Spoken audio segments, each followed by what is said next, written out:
ফেব্রুয়ারির ত্রয়োদশ জাতীয় সংসদ নির্বাচনে দলীয় ও স্বতন্ত্র প্রার্থীদের মনোনয়নপত্র জমার সময় শেষ হওয়ার কথা সোমবার সকাল ৯টা থেকে সোমবার বিকেল ৫টা পর্যন্ত রিটার্নিং কর্মকর্তা ও সহকারী রিটার্নিং কর্মকর্তার কাছে মনোনয়নপত্র জমা দিতে পারবেন প্রার্থীরা।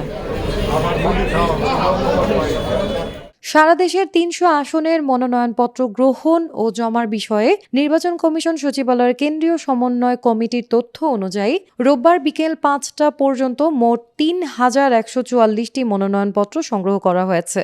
এর মধ্যে ১৬৬টি মনোনয়নপত্র জমা দেওয়া হয়েছে। সোমবার সকাল থেকে অনেকেই মনোনয়নপত্র জমা দিচ্ছেন।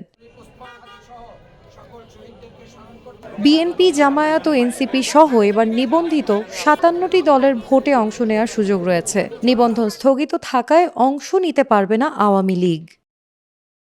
দলীয় প্রার্থীদের ক্ষেত্রে দলীয় প্রত্যয়নপত্র জমা দিতে হবে, আর স্বতন্ত্র প্রার্থী হতে হলে সংশ্লিষ্ট নির্বাচনী এলাকার ১% ভোটারের সমর্থন তালিকা অথবা সাবেক সংসদ সদস্য হলেও চলবে।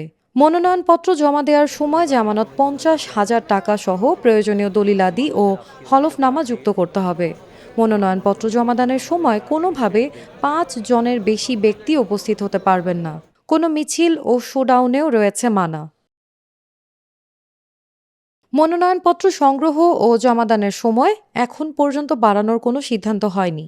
তবে সব দল চাইলে মনোনয়নপত্র জমার সময় বাড়ানোর ইঙ্গিতও রয়েছে নির্বাচন কমিশনের। News desk, citizen journal 24।